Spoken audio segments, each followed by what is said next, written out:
I had always prided myself on my resilience, on my hard-won, often painfully acquired ability to navigate the frequently treacherous, emotionally charged currents of life with a quiet, determined strength and an unwavering, if sometimes undeniably weary, optimism.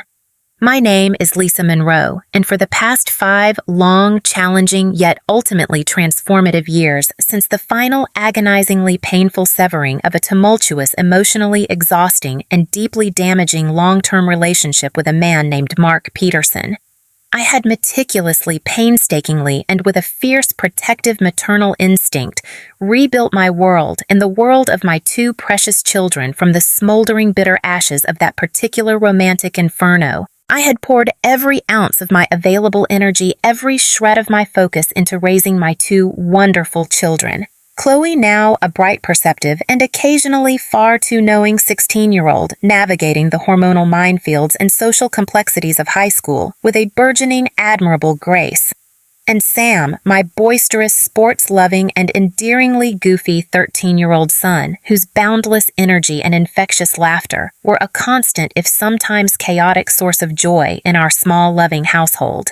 Simultaneously, I had diligently and with a quiet determination that often surprised even myself, cultivated a burgeoning, if still somewhat modest career as a freelance graphic designer working late into the night after the children were asleep, fueled by lukewarm coffee and an unshakable desire to provide them with a stable, secure, and happy future, a future unmarred by the shadows of my own past romantic failures. Our small, rented suburban home, while certainly not a palace of opulence, was, I believed, a sanctuary, a haven filled with warmth, with laughter, with the comforting, sometimes wonderfully chaotic energy of a loving, if undeniably imperfect family. The memories of my tumultuous, often deeply unhappy time with Mark Peterson, a relationship that had once long ago in the naive bloom of my early 20s promised so much, only to devolve over the years into a draining, soul-crushing cycle of his emotional unavailability, his subtle but persistent manipulations, his passive-aggressive criticisms, and my own increasingly desperate and ultimately entirely futile attempts to salvage what was already irrevocably broken, though still capable on rare, unguarded occasions of eliciting a faint, ghost-like pang of old familiar hurt, had I genuinely, fervently believed largely faded into the muted, sepia-toned, and blessedly distant landscape of a concluded and firmly bolted past. I genuinely thought with a sense of hard-won peace, forgiven him not for his sake, certainly not for his sake, for he had never sought nor in my opinion deserved forgiveness, but for my own, for the sake of my own precious mental and emotional peace, for the sake of my own hard-won and fiercely protected serenity. I told myself with a conviction I desperately wanted to believe well and truly moved on. Life, as they say, and as I had so often and so stoically reminded myself during the darkest days, simply had to go on. Or so I naively, foolishly, and as it would soon turn out, entirely erroneously believed. But one crisp, deceptively ordinary Tuesday evening in late autumn, as the scent of wood smoke and fallen leaves hung pleasantly in the cool evening air as I was unwinding after a particularly demanding, deadline-driven workday, idly scrolling through my social media feed while a pot of hearty chili simmered fragrantly on the stove, and the comforting, familiar sounds of Chloe and Sam bickering playfully over whose turn it was to control the video game console drifted in from the cozy confines of our living room. The past, in all its unwelcome, uninvited, and utterly toxic glory, came rushing with the force of a digital tsunami back into my carefully constructed, hard-won, and blessedly peaceful present. It arrived not with a dramatic theatrical flourish, not with a threatening phone call or an unexpected dreaded knock on the door, but with the insidious, chilling stealth of a modern-day viper, delivered via a series of seemingly innocuous yet ultimately devastating private messages and tagged notifications on my Facebook account. The first was from my closest friend Anna, a woman whose loyalty and discretion I trusted implicitly. Her message was brief, almost cryptic, her tone laced with an uncharacteristic, palpable concern. "Lisa, honey, are you okay? Have you seen what Mark Peterson is posting? You need to look at this, now, and call me. A cold, familiar dread, a sensation I hadn't felt with such intensity in years, began to uncoil in the pit of my stomach. Mark. What could Mark possibly be posting that would warrant such an urgent, worried message from Anna? Our amicable, a term I use with the heaviest of ironic quotation marks, as our breakup had been anything but parting of ways 5 years prior, had I thought been absolute a clean if deeply painful break. We had no shared children from our relationship, no lingering financial entanglements, no reason, absolutely no reason whatsoever for any continued contact, let alone any public pronouncements about our long-dead past. With trembling fingers, a heart that had suddenly begun to pound, a frantic, suffocating rhythm against my ribs, I navigated to Mark Peterson's public Facebook profile, a profile I hadn't visited, hadn't even thought about in years, and there it was. Not just one post, but a veritable barrage, a calculated, venomous onslaught. He had, it seemed, embarked on a vicious, systematic, and horrifyingly public campaign to slander, to defame, to utterly destroy my reputation, my character, everything I had worked so tirelessly to rebuild in the years since our tumultuous, soul-crushing breakup. The posts were a grotesque, anachronistic tapestry woven from half-truths, outright fabrications, and cruelly twisted interpretations of events from our shared past, all meticulously designed to paint me Lisa Monroe, not as the resilient, hard-working single mother and dedicated professional I knew myself to be, but as some kind of monstrous, manipulative, and morally bankrupt caricature. He accused me with a chilling, almost gleeful specificity of things that were not only demonstrably untrue, but also deeply personally wounding.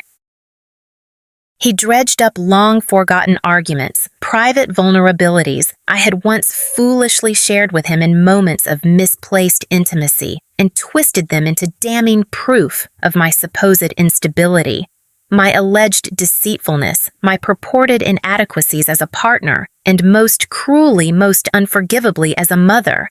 He didn't name our children Chloe and Sam directly. Perhaps even his capacity for malice had some faint residual boundary there, or more likely his own lawyer had advised against it. But the insidious insinuations about my parenting, about my chaotic home life, about my supposed neglect of my children in pursuit of my own selfish ambitions, referring, I presumed, to my modest but growing freelance design career, were clear, unmistakable, and utterly devastatingly false. He even, with a breathtaking audacity that left me gasping for air, hinted at financial impropriety on my part during our relationship, a period when, ironically, he had been the one consistently struggling with debt and unforeseen business expenses that I had often foolishly helped to cover. The worst part, the part that made my stomach churn with a nauseating mixture of rage and despair, was not just the content of his lies, but the insidious way he was disseminating them. He wasn't just posting on his own page. He was actively tagging mutual acquaintances, people from our shared past, even a few current, unsuspecting clients of mine, whose names he must have somehow vindictively ferreted out.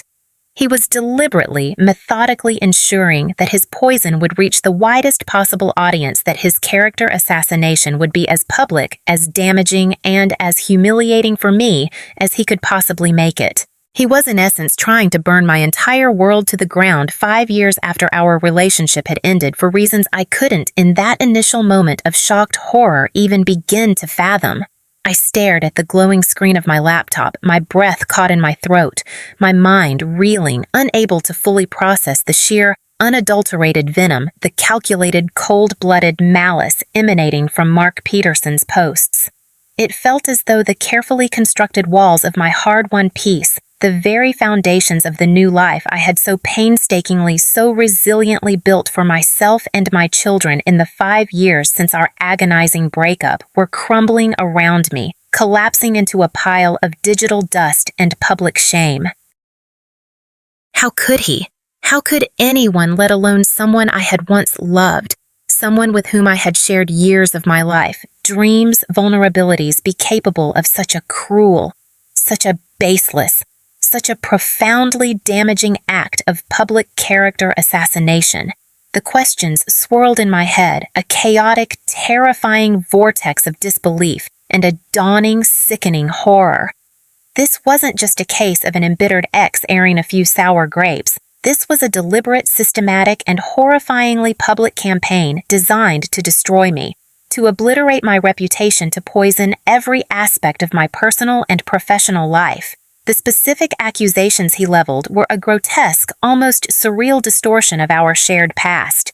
He twisted innocent incidents, misinterpreted private conversations, fabricated entire scenarios, all to paint me as a manipulative, dishonest, and emotionally unstable woman. He even, with a breathtaking, almost sociopathic audacity, alluded to my supposed irresponsible parenting, a charge so ludicrous, so far removed from the reality of my all-consuming devotion to Chloe and Sam, that it almost made me laugh, a hysterical, grief-stricken sound that caught in my throat like a shard of glass. He portrayed himself naturally as the long-suffering victim, the stoic survivor of my supposed emotional tirades, my alleged financial recklessness, my purported manipulative schemes. It was a masterpiece of self-serving fiction, a carefully constructed narrative designed to elicit sympathy for him and to incite contempt and even hatred towards me. My immediate reaction after the initial paralyzing shockwave of disbelief was a profound, almost physical ache of betrayal. A betrayal that felt in many ways even deeper, even more wounding than the original pain of our breakup 5 years prior. Then at least the hurt had been largely private, a matter between two people, a slow, agonizing unraveling of a once-cherished intimacy. But this was public. This was a deliberate, malicious act of reputational warfare waged in the unforgiving, permanent arena of social media, designed not just to hurt me, but to humiliate me, to isolate me, to turn my friends, my colleagues, perhaps even my own family against me. My hands trembled as I scrolled through the comments sections beneath his posts, a sickening voyeuristic compulsion I couldn't seem to resist. Many were from his own echo chamber, his loyal friends, his supportive family members offering him words of sympathy, of encouragement, of shared outrage at my supposed transgressions. But then there were others' names I recognized, people from our shared past, even a few current acquaintances of mine who were, it seemed, either buying into his fabricated narrative or at the very least expressing a shocked, prurient curiosity. "Wow, Mark, I had no idea Lisa was like that," one comment read. "So sorry you had to go through all that, buddy," another chimed in. Each word, each expression of misplaced sympathy for him, of dawning suspicion towards me, was like another small, sharp twist of the knife in my already bleeding, fractured heart. The sheer unfairness of it all, the blatant, unadulterated injustice was almost more than I could bear.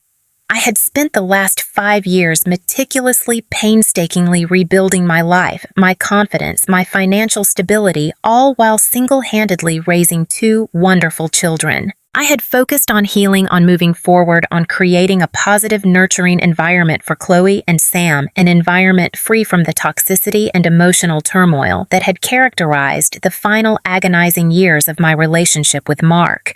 I genuinely believed, achieved a measure of peace, of contentment, of hard-won personal and professional success.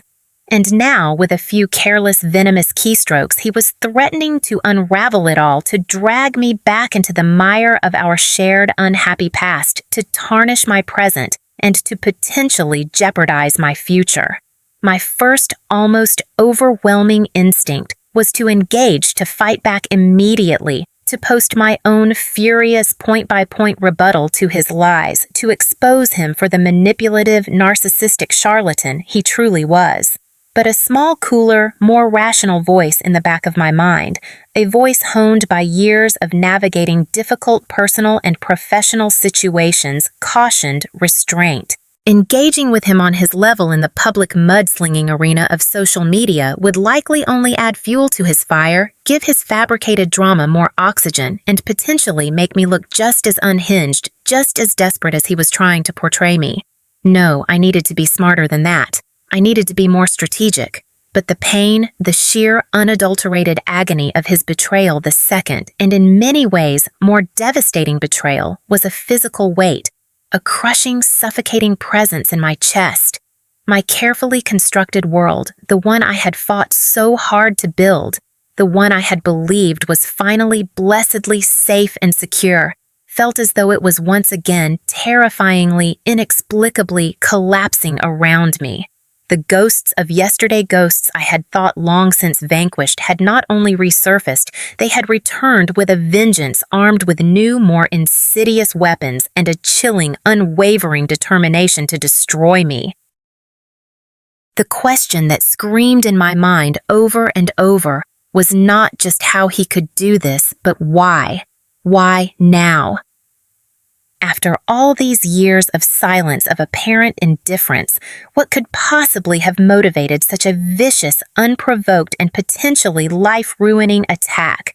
The days that immediately followed my horrifying discovery of Mark Peterson's venomous social media campaign against me were a descent into a surreal, disorienting, and deeply isolating personal hell. The initial shock and disbelief, while still a potent, churning undercurrent, began to give way to a gnawing, pervasive anxiety, a constant, low-level hum of dread that permeated every aspect of my waking life and often my troubled, restless sleep. His lies, those carefully crafted, maliciously intended fabrications, were not as I had perhaps naively, desperately hoped. Just a fleeting, impulsive outburst, a momentary lapse into bitterness that would quickly fade into embarrassed obscurity. No, it soon became agonizingly, terrifyingly clear that this was a deliberate, sustained, and horrifyingly effective campaign of character assassination, a digital wildfire that was spreading with an alarming, uncontrollable speed through our shared social networks, and to my utter dismay, beginning to seep like a toxic sludge into the more tangible, real-world corners of my carefully reconstructed life. The first, most immediate, and perhaps most painful impact was on my existing social circle. My closest friend Anna, the one who had first alerted me to Mark's posts, remained a steadfast, unwavering rock of support, her indignation on my behalf a fierce, comforting flame in the encroaching darkness. But other friends, acquaintances, even some distant family members who were connected to Mark on social media began to react in ways that ranged from confused and awkward to subtly distant, to in a few deeply wounding instances, openly disappointingly credulous of his poisonous narrative. I started to notice a distinct cooling in certain relationships. Phone calls that would normally have been returned promptly now went unanswered for days. Invitations to casual get-togethers previously extended with an easy warmth suddenly inexplicably dried up. When I did encounter these individuals in public at the grocery store, at school pickup for Chloe and Sam, their greetings were often strained, their eye contact fleeting their conversations. Stilted, superficial, and almost palpable wall of unspoken suspicion, of uncomfortable curiosity now standing between us where once there had been easy camaraderie. It was as if Mark's digital venom had somehow insidiously infected their perception of me, planting seeds of doubt, of distrust that were now, to my growing horror, beginning to take root. The rumors, I soon discovered, weren't just confined to the ethereal realm of social media anymore. They were like a pernicious virus spreading through the more tangible, interconnected pathways of our local community. Through hushed conversations at PTA meetings, through speculative whispers at neighborhood barbecues, through concerned or perhaps merely gossipy phone calls between mutual acquaintances. Mark, it seemed, wasn't just content with online slander. He was actively offline, reinforcing his fabricated narrative, playing the role of the wounded, long-suffering victim to anyone who would listen. His charm, his practiced air of sincerity, his carefully constructed persona of a man wronged, proving to be a disturbingly effective tool in his campaign of deceit. He had always possessed that uncanny, almost reptilian ability to manipulate perceptions, to twist narratives to his advantage, a trait I had during our relationship often dismissed, or perhaps more accurately chosen to ignore, attributing it to his persuasive personality, or his flair for storytelling. Now that same flair was being weaponized against me with a devastating, almost surgical precision. He wasn't just spreading lies about our past relationship. He was with a breathtaking, almost sociopathic audacity, fabricating entirely new and deeply damaging falsehoods about my current life, my character, my very fitness as a mother. He painted me as an irresponsible, neglectful parent, too preoccupied with my frivolous freelance design career, a career he had ironically always belittled and discouraged during our time together to properly care for Chloe and Sam. He hinted with a sly, insidious vagueness at supposed financial improprieties on my part, at a chaotic and unstable home life, at a pattern of emotional volatility that made me, in his carefully crafted narrative, a danger to myself and, by extension, to our children. The worst part, the part that filled me with a cold, almost paralyzing dread, was that some people who didn't truly know me, people who were perhaps predisposed to believe the worst, or people who were simply swayed by Mark's practiced manipulative charm, were actually beginning to believe him.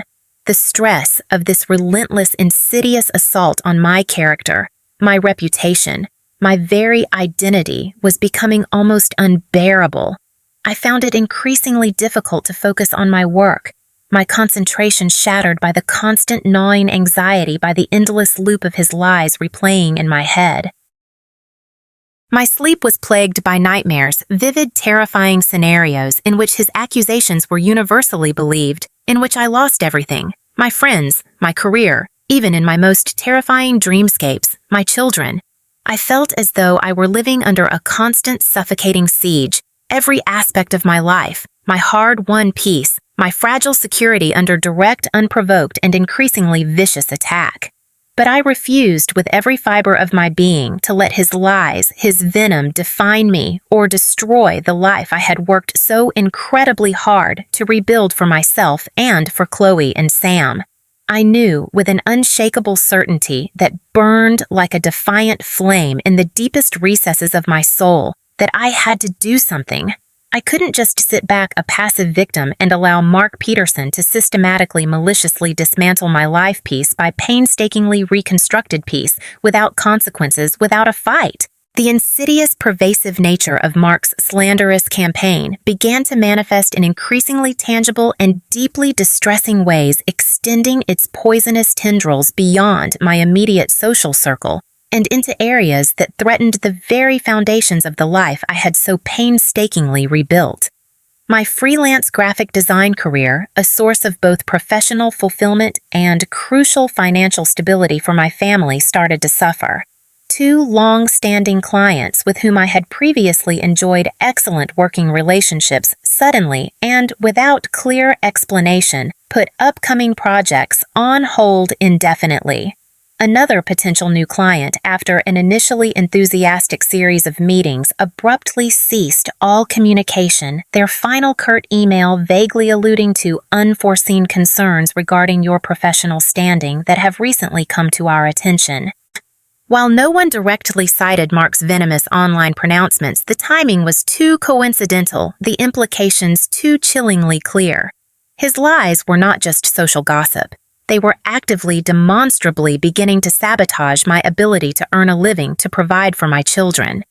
Even more alarmingly, the carefully constructed, supportive, and hitherto unquestioning environment at Chloe and Sam's school began to feel different.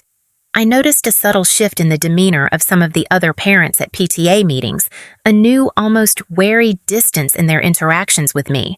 A teacher who had previously been warm and communicative suddenly became formal, almost curt during a routine parent-teacher conference, her questions about Chloe's home environment and emotional well-being, feeling a little too pointed, a little too probing for comfort.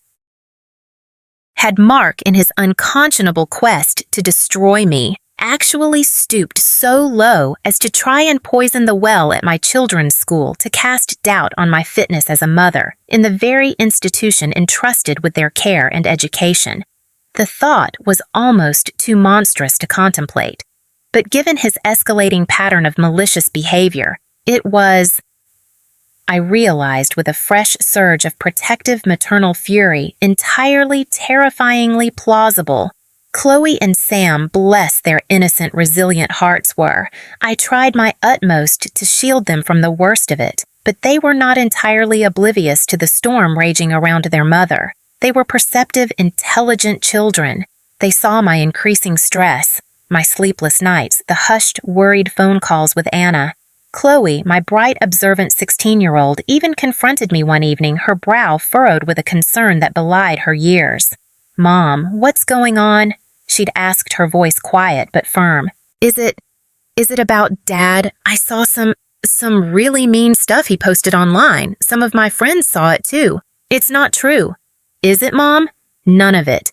Her question, her innocent, unwavering belief in me was like a beacon of light in my encroaching darkness, a profound, life-affirming reminder of exactly who and what I was fighting for. But it also filled me with a fresh wave of anguish, knowing that my children, despite my best efforts, were being exposed to this ugliness, this adult-created toxicity. The internal battle I had been waging, the agonizing debate between my ingrained desire to avoid further conflict, to simply ignore Mark's provocations and hope they would eventually fade away, and the burgeoning righteous anger that demanded I stand up, fight back, and defend my name, my honor. My family reached its tipping point. For weeks, I had oscillated between these two conflicting impulses. A significant part of me, the part that craved peace, the part that was still perhaps emotionally scarred and exhausted from our previous tumultuous relationship, just wanted it all to stop, to disappear. I had considered briefly deactivating my social media accounts, retreating into a self-imposed digital exile, hoping that without a public platform to rail against Mark's venomous campaign would eventually lose its audience, its momentum. But then I would look at Chloe's worried face, at Sam's confused, innocent eyes. I would think about the clients I was losing, the professional opportunities that were inexplicably vanishing. I would remember the years of hard work, the sacrifices I had made to rebuild my life, to create a safe, stable, and loving home for my children. A home now threatened by the reckless, malicious actions of a man who clearly felt no compunction about destroying everything I held dear, simply to satisfy some twisted, vengeful impulse. And I realized with a profound, unshakable certainty that silence in this instance was not an option. Silence was not dignity. Silence was not strength. Silence in the face of such blatant, unprovoked, and damaging slander was complicity. It was surrender. It was allowing him, Mark Peterson, to define me, to rewrite my narrative, to steal my hard-won peace without a fight. And I, Lisa Monroe, was not and would never be a quitter. I would not allow him to win, not this time. The decision once made felt like a heavy weight lifting from my shoulders, replaced by a new, almost exhilarating sense of purpose, of steely, unwavering resolve. I would not engage with him on his level in the woo-eyed, dirty, public mud-slinging arena of social media. That would be playing his game by his rules. No, my fight would be different. It would be strategic. It would be methodical. It would be legal. I would gather my evidence. I would consult with professionals. And I would, with the full force of the law and the undeniable power of the truth, hold Mark Peterson accountable for every single lie, every malicious insinuation, every ounce of damage he had so callously, so recklessly inflicted upon me, upon my family, upon my life. The storm of his slander had raged long enough. It was time for the counter-offensive. It was time for justice. My decision to fight back, to actively confront Mark Peterson's insidious campaign of slander, was not made lightly, nor was it born of a desire for petty revenge, though I confess a small human part of me certainly yearned to see him face tangible, uncomfortable consequences for his malicious actions. My primary motivation, however, was far more fundamental, far more profound. It was about reclaiming my narrative, about protecting my hard-earned reputation, about safeguarding my children from the poisonous fallout of his lies, and ultimately about affirming the simple, unshakable truth of my own integrity, my own worth. I knew, with a pragmatism forged in the crucible of past heartbreaks and professional challenges, that this would not be an easy battle. Mark was a master manipulator, a charismatic charmer who could, when it suited him, weave a convincing tapestry of victimhood from the thinnest of threads, and the amorphous, often unregulated nature of online slander made it a particularly insidious, difficult beast to combat. Simply denying his accusations, however vehemently, would likely be dismissed as "he said, she said," further fueling the very drama he seemed to revel in. No, I needed more than just denials. I needed irrefutable proof of his malice, of his deliberate intent to harm, and of the tangible damage his actions were causing. My first, most crucial step was to meticulously, almost obsessively document every single instance of his defamatory posts, his slanderous comments, his insidious insinuations. I became a digital archivist of his hate, taking high-resolution screenshots of every offending post on Facebook, on Twitter, on any other platform where his venomous words appeared. I carefully noted the date, the time, the specific platform, and importantly, the names of any individuals who had liked, shared, or commented on his posts, creating a disturbing but legally vital map of his digital reach of the audience he was so deliberately, so maliciously targeting. I saved copies of every private message, every tagged notification, every email from concerned or sometimes sadly convinced friends and acquaintances who had alerted me to his escalating campaign. This digital dossier, this growing mountain of his own self-incriminating words, became the cornerstone of my counter-offensive. Simultaneously, I began to reach out very cautiously, very discreetly to individuals from our shared past, people who had known both Mark and me during our relationship, people who might have witnessed firsthand his manipulative tendencies, his capacity for deceit, his often volatile emotional state, particularly during the latter, more acrimonious stages of our breakup. This was a delicate, often painful process. Many were reluctant to get involved, to dredge up old, uncomfortable memories, to potentially find themselves caught in the crossfire of our renewed conflict. But some, a courageous few individuals who had perhaps also been victims of Mark's duplicity in the past, or who simply possessed a strong, unshakable sense of justice, agreed to provide me with written, notarized affidavits detailing their own experiences with him, their own observations of his character, his patterns of behavior, his often questionable integrity. These first-hand accounts, while not directly related to his current slanderous posts, would, I hoped, help to establish a broader, more comprehensive picture of Mark Peterson as a man capable of deliberate malicious deception, a man whose word could not and should not be trusted. I also began to meticulously document the tangible, real-world impact of his online smear campaign. I kept records of the lost freelance clients, including copies of the vague, unsettling emails citing concerns about professional standing. I noted the strained interactions at my children's school, the subtle but undeniable shift in the demeanor of certain parents, and even one or two teachers.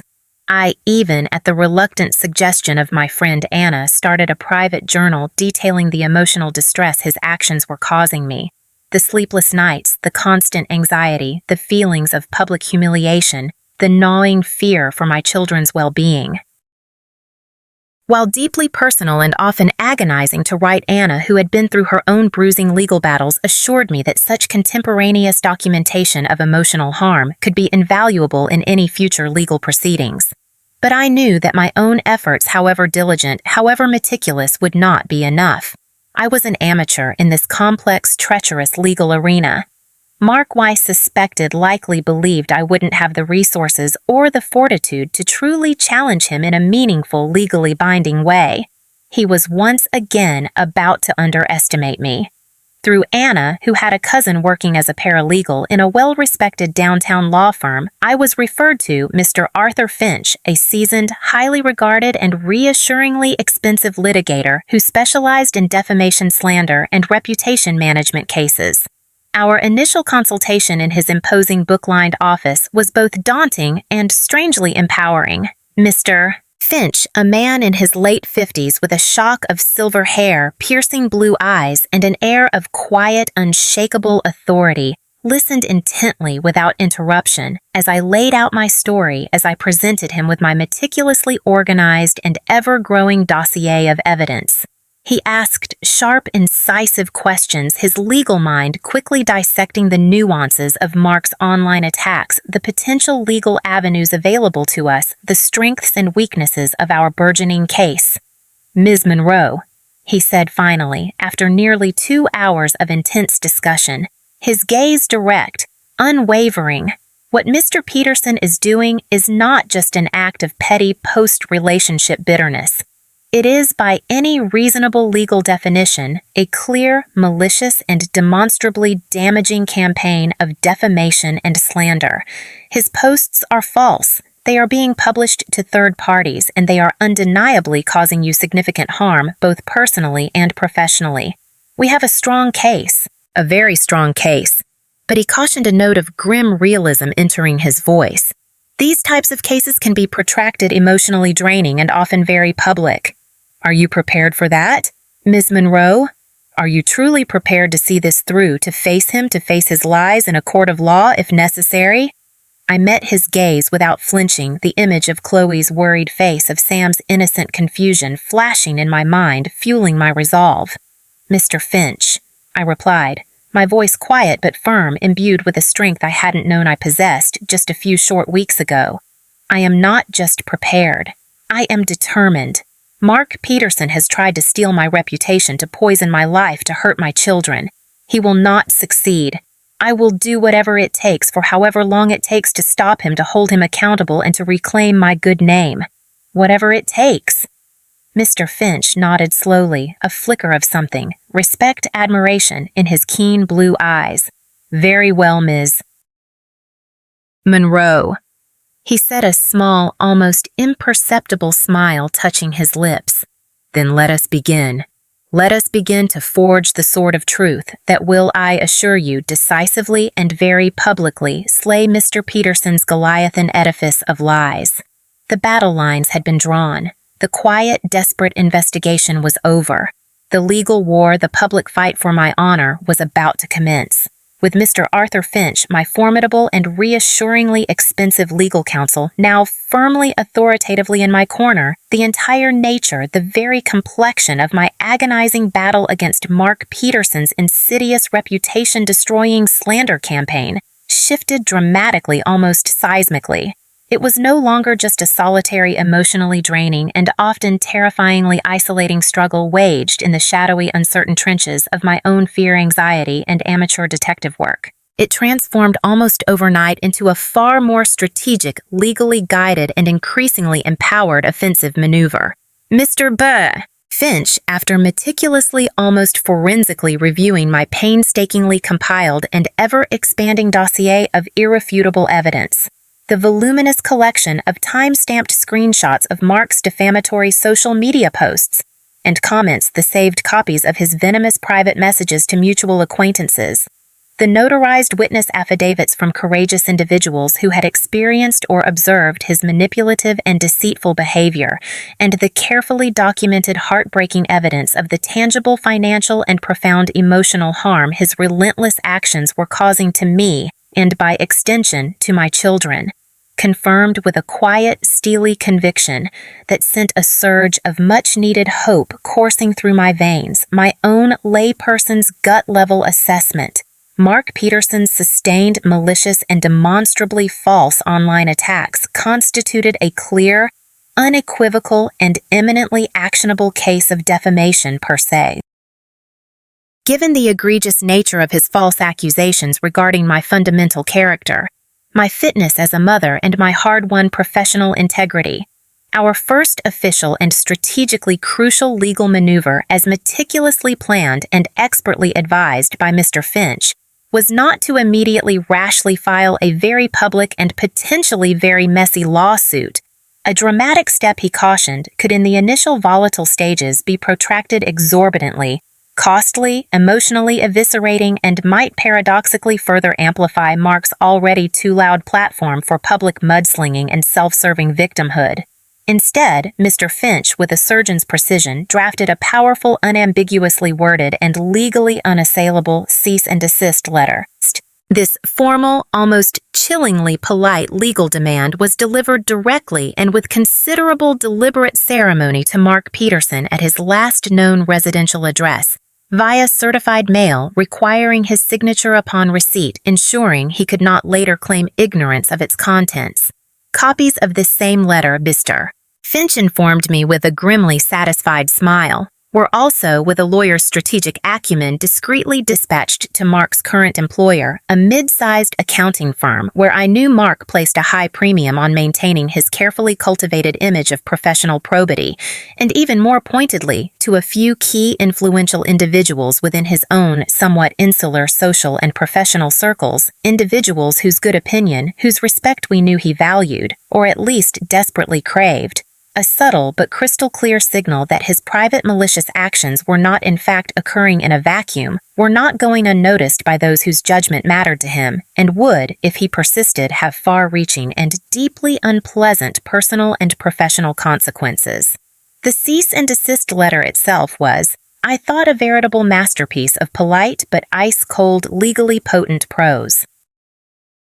It meticulously, almost clinically detailed each of Mark Peterson's specific publicly disseminated defamatory statements, cross-referencing them with our irrefutable proof of their blatant falsity. It unequivocally outlined the significant, demonstrable, and ongoing harm his reckless, malicious actions were causing to my personal well-being, my professional reputation, and indeed to the emotional stability of my children, who were, however, indirectly also victims of his venomous campaign.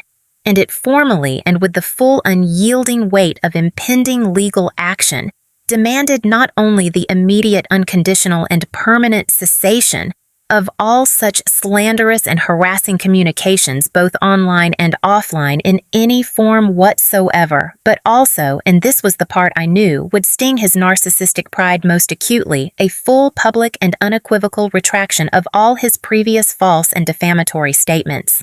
This retraction, the letter stipulated with an almost breathtaking audacity, was to be posted prominently and for a minimum specified duration on all the very same social media platforms he had so gleefully, so destructively utilized to disseminate his original lies. Furthermore, it was made abundantly clear that the precise wording of this public apology and retraction must be submitted to Mr. Finch's office for prior review and must meet with Mr. Finch's and my own complete and unreserved satisfaction. Failure to comply fully, unequivocally, and without further prevarication with all of these clearly articulated demands within a strictly defined and deliberately very short time frame, precisely 10 business days from the date of his confirmed receipt of the letter, would the letter concluded with a chilling, unambiguous finality result in the immediate aggressive initiation of comprehensive legal proceedings against him for defamation,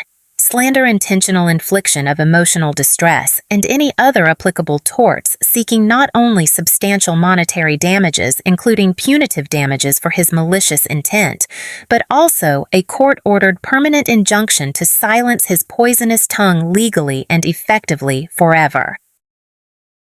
The 10 business days that followed the confirmed delivery of that powerful, potentially life-altering cease and desist letter were for me a period of almost unbearable white-knuckled nervous anticipation, a seemingly endless oscillation between fragile hope and a familiar, sickening dread. Would he finally belatedly recognize the gravity of his actions, the seriousness of our intent? Would his deeply ingrained arrogance, his pathological narcissism, his almost sociopathic disregard for the truth and for the feelings of others finally yield even just a fraction to the undeniable, unassailable weight of legal reality, to the very real threat of public exposure and financial ruin? Or would he, in his misguided, almost delusional self-righteousness, in his pathological, all-consuming need to always be right, to always have the last damaging word, choose to escalate the conflict further, to call our bluff, to drag us both and, by extension, our children and our wider social circles through the messy public and emotionally eviscerating, soul-destroying ordeal of a full-blown, no-holds-barred courtroom battle? I prayed with a fervor I hadn't felt in years for the former, but steeled myself with a grim, weary resolve for the latter. During this agonizing 10-day waiting period, a strange, almost eerie quiet descended upon Mark Peterson's usually so active, so vitriolic online presence. His relentless daily barrage of new accusations, his increasingly unhinged personal attacks, his smug, self-pitying pronouncements suddenly conspicuously ceased. His Facebook page, previously so vibrant with his self-serving, fabricated narratives, fell utterly, unnervingly silent. It was I allowed myself to hope with a tiny, fragile flicker of optimism, a positive sign, an indication that Mr. Finch's powerfully worded letter, with its clear, unambiguous, and legally very potent threat of serious, far-reaching repercussions, had finally, blessedly penetrated his thick, self-constructed wall of arrogant, almost sociopathic denial. Then, on the 9th business day, just as my anxiety was reaching its almost unbearable peak, just as I was beginning to resign myself to the grim inevitability of a protracted, ugly court battle, an email brief, and almost comically understated, given the high emotional stakes, arrived in Mr. Finch's inbox. It was from a prestigious and notoriously expensive downtown law firm from a senior partner named Mr. David Greenbaum, identifying himself with a distinct lack of enthusiasm as Mark Peterson's newly retained and presumably very recently instructed legal counsel. The email was, as I said, brief, almost curt, devoid of any of the usual legalistic bluster or defensive posturing. It simply and rather baldly acknowledged their client's receipt of our comprehensive cease and desist letter. It then stated with a careful, almost surgical absence of any admission of wrongdoing or liability on Mr. Peterson's part that their client, Mr. Mark Peterson, was in the interests of avoiding any further unnecessary personal conflict and potentially protracted and mutually costly legal expense for all parties involved, now prepared, albeit with considerable personal reluctance, to constructively discuss a potential mutually agreeable out-of-court resolution to this unfortunate matter. It concluded by formally proposing a meeting to be held at their earliest convenience between legal counsel only to explore the specific parameters and potential terms of such a potential resolution. Mr. Finch, after a brief, insightful consultation with me via telephone, readily agreed to the proposed meeting, though he was quick and wise to caution me to manage my expectations, to not yet allow myself the luxury of premature celebration. "This is a standard, almost textbook legal tactic, Lisa," he explained, his voice calm, pragmatic, reassuringly professional. "They're testing our resolve. They're probing for weakness. They'll undoubtedly try to negotiate. They'll attempt to water down the public apology to minimize its scope, its visibility. They'll certainly try to eliminate, or at the very least drastically reduce, any potential financial implications or penalties for Mr. Peterson. That's their job. That's what he's paying them for." But Mr. Finch continued, a new note of quiet, steely confidence entering his voice, a confidence that was immensely reassuring to my own frayed nerves. "We will stand firm, Lisa. Absolutely firm. We have the undeniable evidence. We have the clear, moral high ground, and we will not under any circumstances accept anything less than full, unequivocal, and publicly visible compliance with all of our original and entirely reasonable demands." He started this fire. "We will dictate the terms under which it is extinguished." The subsequent meeting between Mr. Finch, my champion, and Mr. Greenbaum, Mark's reluctant gladiator, held a few days later in the neutral territory of Mr. Finch's imposing, book-lined, and reassuringly expensive-looking office, was by all accounts Mr. Finch provided me with a detailed and often quite amusing, almost theatrical, blow-by-blow recounting of the proceedings later that afternoon. A masterclass in legal negotiation, a high-stakes poker game where the currency was not just money, but reputation, pride, and the very real threat of public humiliation. Mr. Greenbaum, a seasoned, silver-tongued litigator himself, apparently tried every trick in his well-worn legal playbook. Bluster, obfuscation, feigned outrage, even subtle attempts at emotional manipulation, hinting at Mark's supposed deep remorse and fragile emotional state. But Mr. Finch, calm, implacable, and armed with our mountain of irrefutable evidence, remained utterly unmoved, consistently, politely, but with an unyielding firmness, reiterating our non-negotiable terms, a full public apology worded to our satisfaction, and the immediate permanent cessation of all defamatory activities.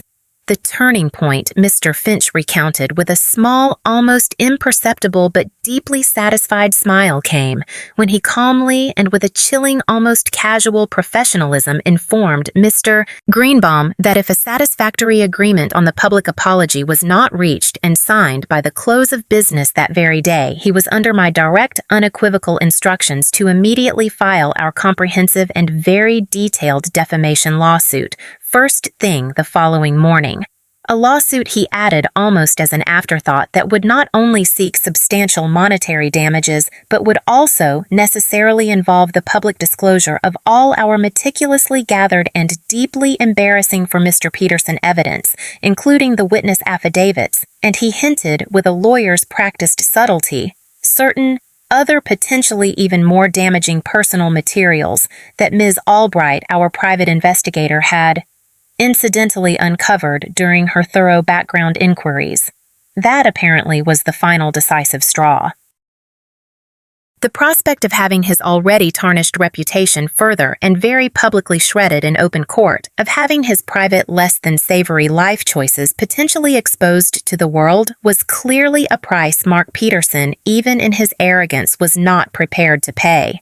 Within the hour, a draft of the public apology, almost verbatim to the one Mr. Finch had originally proposed, was faxed over from Mr. Greenbaum's office, along with a signed, legally binding undertaking from Mark Peterson to immediately cease and desist from any and all further defamatory or harassing conduct towards me, my family, or my professional associates in perpetuity. The gauntlet so arrogantly thrown down by Mark had been decisively, unequivocally picked up, and then with a satisfying, almost anticlimactic thud, thrown right back in his astonished, defeated face. The reckoning so long overdue, so desperately sought, had finally blessedly arrived. The public apology from Mark Peterson, when it finally appeared precisely as stipulated across all the social media platforms he had previously used as his personal venomous soapbox, was in its own way a masterpiece of carefully constructed, legally mandated, and utterly unconvincing contrition. It was, I knew, worded almost entirely by his lawyer, Mr. Greenbaum, likely under duress, and almost certainly signed by Mark himself with a seething, impotent rage. It acknowledged in bland, generic terms that he had previously disseminated certain unsubstantiated and regrettable statements regarding me, Lisa Monroe. It admitted that these statements may have caused Ms. Monroe and her family unintended distress and could have been misconstrued. And it concluded with a formulaic, almost robotic expression of his sincere regret for any such misunderstanding or unintentional harm caused. It was not by any stretch of the imagination a heartfelt admission of his malicious intent, nor a genuine expression of remorse for the profound, deliberate pain he had inflicted. But it was nonetheless a public retraction. It was an admission, however grudging, however legally sanitized, that his previous statements had been false. And it was for all intents and purposes a public humiliation for a man whose ego, whose very sense of self was so inextricably, so pathologically intertwined with his carefully cultivated and now demonstrably fraudulent public image. For me, it was enough. It was the tangible, visible proof that my fight had not been in vain. That truth, when armed with courage and competent legal counsel, could indeed prevail even against the most insidious, most determined of liars. The legal victory, though undeniably significant, was not, however, the end of the story, not by a long shot. The scars of Mark's betrayal of his malicious public slander ran deep, not just for me, but for my children as well. Chloe, my perceptive, sensitive 16-year-old, had been deeply affected by the ugliness, by the realization that someone her mother had once loved could be capable of such calculated cruelty. She had faced awkward questions, sympathetic but pitying glances from some of her own friends who had seen Mark's posts. Sam, my boisterous, usually carefree 13-year-old, had become quieter, more withdrawn, his innocent black and white view of the world of adult relationships undeniably and perhaps permanently complicated by this first-hand exposure to such inexplicable adult-generated malice. Helping them to process their confusion, their anger, their disillusionment became my next and in many ways far more important battle. We had long, honest, age-appropriate conversations about what had happened, about why people sometimes do terrible, hurtful things, about the importance of resilience, of integrity, of not allowing someone else's darkness to extinguish your own inner light. I emphasized over and over that Mark's actions were a reflection of his character, his failings, his bitterness, not of mine, and certainly not of theirs. It was a slow, painstaking process, a journey of emotional healing that required immense patience, unwavering love, and the occasional invaluable professional guidance of a compassionate family therapist. For me personally, the ordeal had been a crucible, a fiery trial that had tested me to my absolute limits, but had also in the process forged within me a new, unexpected, and profoundly empowering strength. I had faced down my own personal Goliath, my own deeply rooted fear of public confrontation, of reputational ruin, and I had not only survived, but I had in my own quiet, determined way triumphed. I had learned that I was far more resilient, far more resourceful, far more courageous than I had ever given myself credit for. I had learned the true, unshakable value of trusted friends like Anna, of brilliant legal advocates like Mr. Finch, and above all, of the unwavering, unconditional love and support of my own incredible children, whose innocent faith in me had been my constant guiding star throughout the darkest, most terrifying nights of this ordeal. The experience also taught me some invaluable, if deeply uncomfortable, lessons about the nature of trust, about the importance of boundaries, and about the often hidden, insidious power dynamics that can exist even in seemingly equal relationships. I knew, likely never again be able to offer my trust quite so freely, quite so unreservedly as I once had. A certain layer of protective cynicism, of cautious discernment, had perhaps inevitably and perhaps not unhealthily become a permanent part of my emotional landscape. But I also learned that this newfound caution did not have to equate to bitterness, to a permanent closing off of my heart. It simply meant navigating the world with a wiser, more experienced, and ultimately more self-protective perspective. In the end, my revenge against Mark Peterson was not about inflicting reciprocal pain, not about reveling in his public humiliation, though I confess a small human part of me did derive a certain grim satisfaction from seeing him forced to publicly eat his own venomous words. No, my true lasting victory was far more profound, far more personal than that. It was about reclaiming my life, my narrative, my peace of mind from the poisonous, suffocating grip of his lies. It was about demonstrating to my children through unwavering action, rather than just empty words, the paramount importance of standing up for yourself, of fighting for your truth, of refusing to be silenced, to be victimized by the malicious actions of others, no matter how powerful, how intimidating they may seem. It was about transforming a deeply personal, agonizingly painful betrayal into a powerful, life-affirming lesson in resilience, in courage, in the enduring, unshakable, and ultimately triumphant strength of the human spirit, particularly the indomitable spirit of a mother, fiercely protecting her young and her own hard-won precious and entirely non-negotiable dignity. And as I walked away from that metaphorical courtroom, my head held high, my children by my side, I knew with a certainty that resonated in the very depths of my soul that I had not just won a legal battle, I had won back myself, and that I realized was the greatest, most meaningful victory of all.